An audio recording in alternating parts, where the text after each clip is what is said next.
केंद्र में वोट चोरी करते हुए पकड़ी गई गाड़ी। वोट चोर गद्दी छोड़। आम जनता को तो दौड़ा दौड़ा कर मारा इन्होंने, बस से उतर के माहौल बना रहे हैं। एसडीएम साहब बोल रहे हैं, धमकी दे रहे हैं कि नमस्कार, आदाब। मैं हूं आपके साथ निखत अली। बिहार चुनाव के नतीजे शुक्रवार यानी 14 नवंबर को आपके सामने आने वाले हैं, लेकिन नतीजों से पहले बिहार में चोरी का एक बड़ा खेल शुरू हो चुका है।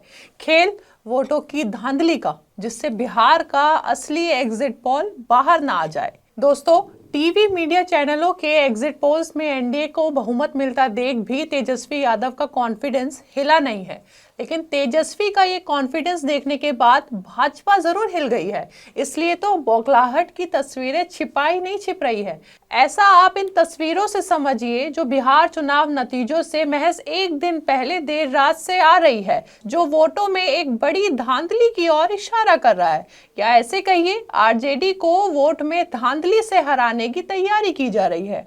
आपको बता दें, बिहार के सासाराम, समस्तीपुर, छपरा, मुजफ्फरपुर, भागलपुर में स्ट्रांग रूम के कैमरा घंटों तक बंद किए जा रहे हैं, तो कहीं टीन के बक्सों से भरा ट्रक स्ट्रांग रूम के परिसर में घुसा चला जा रहा है। स्ट्रांग रूम आप समझते ही होंगे, जहां मतदान के बाद ईवीएम और वीवीपैट मशीनें, जिनमें वोट पड़े होते हैं, गिनती से पहले तक एक ताले बंद कमरे में रख दिए जाते हैं, जो सीसीटीवी कैमरा और सुरक्षा जवानों से घिरा होता है। उम्मीदवारों के प्रतिनिधि भी वहां रहकर स्ट्रांग रूम की निगरानी कर सकते हैं। और बुधवार की देर रात 3 बजे सासाराम के स्ट्रांग रूम परिसर में अचानक टीन के बक्सों से भरा हुआ एक ट्रक अंदर पाया गया, जिसे आरजेडी के कार्यकर्ताओं ने अपने कैमरों में कैद कर लिया। एक बार आप देखिए।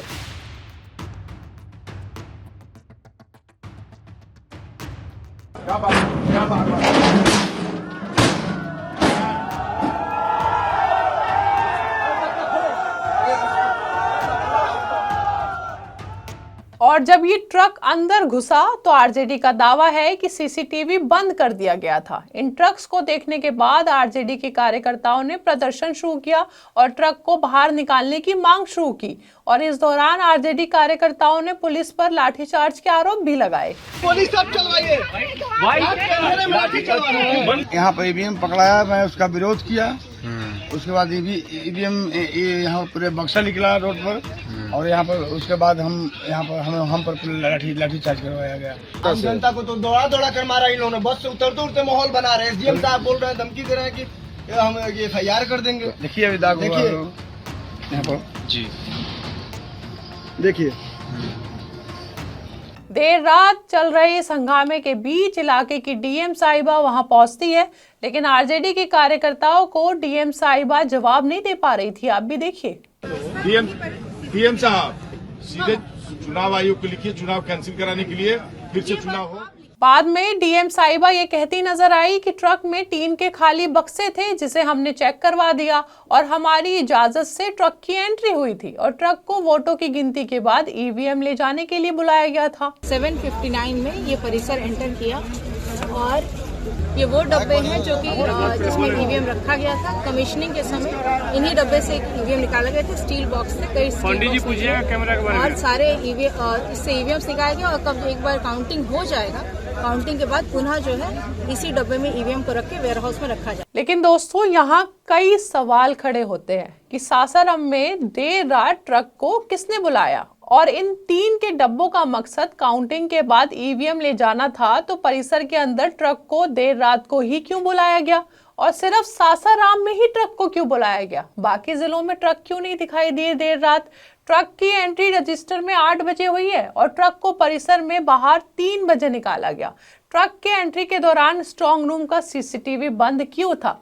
ये सारे सवाल बिहार में होने जा रही बेईमानी और वोट चोरी की ओर इशारा कर रहे हैं। दोस्तों, बिहार के सासाराम में ये खेल क्यों हो रहा है वो भी समझिए। सासाराम की सीट पर एनडीए से गठबंधन करने वाले आरएलएम के उपेंद्र कुशवाहा की प्रतिष्ठा दांव पर लगी हुई है। उपेंद्र कुशवाहा की पार्टी आरएलएम को एनडीए में 6 सीटें मिली है, जिनमें से सासाराम और दिनारा सीट अहम है, और इस सीट पर उपेंद्र कुशवाहा की पत्नी स्नेहलता कुशवाहा खड़ी हैं, जिनका मुकाबला आरजेडी के सत्येंद्र शाह से है।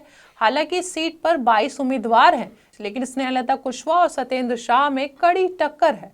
आपको ये भी बता दें, सासाराम बीजेपी का गढ़ रहा है। साल 1990 के बाद से बीजेपी ने यहाँ 4 बार जीत हासिल की थी और साल 2020 में सीट बंटवारे के वक्त बीजेपी ने ये सीट जेडीयू को दे दी थी।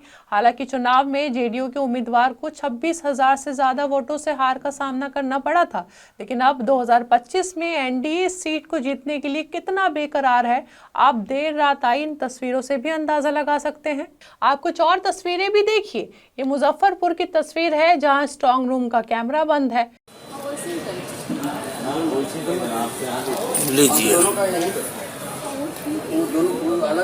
फिर छपरा की भी तस्वीर देखिए, यहाँ पर भी स्ट्रांग रूम का कैमरा घंटों तक बंद रहा। टोटल बंद हो गया।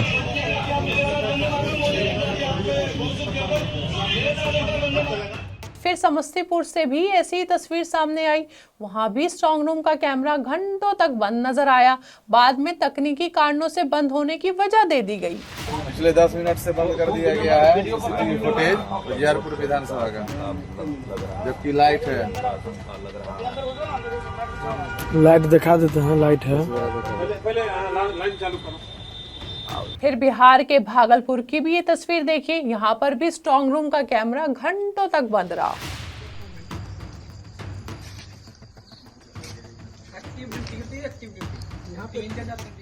दोस्तों, बिहार के अलग अलग जिलों से आ रही ये तस्वीर बता रही है कि बिहार के असली एग्जिट पोल्स को बदलने की कोशिश हो रही है।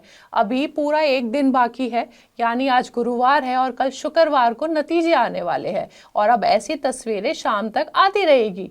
लेकिन तेजस्वी यादव ने भी इस बार कमर कसी हुई है और ये बात साफ कर दी है कि कोई भी कुर्बानी देनी पड़े, लेकिन इस बार काउंटिंग में वो बेईमानी होने नहीं देंगे। वोट चोरी रोकेंगे और लोकतंत्र की रक्षा करेंगे, चाहे जो कुर्बानी देना पड़ेगा। इस बार काउंटिंग में बेईमानी नहीं होने दिया जाएगा। बहरहाल तेजस्वी कॉन्फिडेंट है, लेकिन ये तस्वीरें जो आ रही है वो भी एक इशारा कर रही है, इशारा नतीजों में हेरफेर का। और एनडीए को बहुमत मिलता दिखे तो सोचेगा कि किन किन रास्तों से इस बहुमत को जुटाया गया होगा। हमने पिछले दिनों कई ऐसी रिपोर्ट्स की और आपको दिखाई जहां भाजपा विधायकों को बिहार के लोगों ने खदेड़ खदेड़ कर भगाया था। मुर्दाबाद के नारे लगाए जा रहे थे, चोर चोर कहा जा रहा था, उन्हें सवाल किया जा रहा था कि 5 साल से कहां थे, वोट नहीं तो काम नहीं। ये सारी बातें बिहार के भाजपा विधायकों को बिहार के लोग कहते नजर आए। जवाब ना होने पर ये सारे विधायक उल्टे पैर भी भागते नजर आए। यहाँ तक कि बिहार के डिप्टी सीएम विजय सिन्हा तक को भी बिहार की जनता ने जूते और गोबर फेंक कर भगा दिया था। मोकामा में भी डिप्टी सीएम सम्राट चौधरी से भी लोग सवाल करते नजर आए और कहा कि 14 नवंबर को बताएंगे। ऐसे में एनडीए को बहुमत मिलना कितना मुमकिन है, आप तय कीजिए। इसलिए तेजस्वी भी टीवी मीडिया के एग्जिट पोल्स की क्रेडिबिलिटी और हकीकत पर बात करते नजर आए। आप भी सुनिए कि क्या क्रेडिबिलिटी रहेगी मीडिया की। अब सब लोग जान रहे, जो काम करने वाले वो भी जान रहे कि हकीकत क्या है, जो मालिक है वो भी जान रहे हकीकत क्या है, कहीं किसी से छुपा नहीं है। बहरहाल तेजस्वी का दावा है 14 नवंबर को उनकी सरकार बन रही है और बतौर सीएम 18 को तेजस्वी शपथ लेंगे कि 14 तारीख को रिजल्ट होगा और 18 तारीख को ओथ सेरेमनी होगा। ये निश्चित तौर पे होने जा रहा है। वहीं एनडीए भी अपनी जीत का दावा कर रहा है, लेकिन नतीजे आने में अब बहुत कम वक्त बचा है। तस्वीरें साफ हो ही जाएंगी, लेकिन किसने कौन सा जीत का रास्ता अपनाया है वो भी आपको समझने और जानने की ज़रूरत है। और ये तस्वीरें कुछ तो इशारा कर रही है। अब आप अपनी राय हमें कमेंट बॉक्स में बताइए। हमारे चैनल आर्टिकल 19 इंडिया को सब्सक्राइब कीजिए और बेल आइकॉन को प्रेस कीजिए ताकि हमसे आने वाली हर खबर आपके पास फ़ौरन पहुंचे। अब इजाज़त दीजिए, बहुत बहुत शुक्रिया।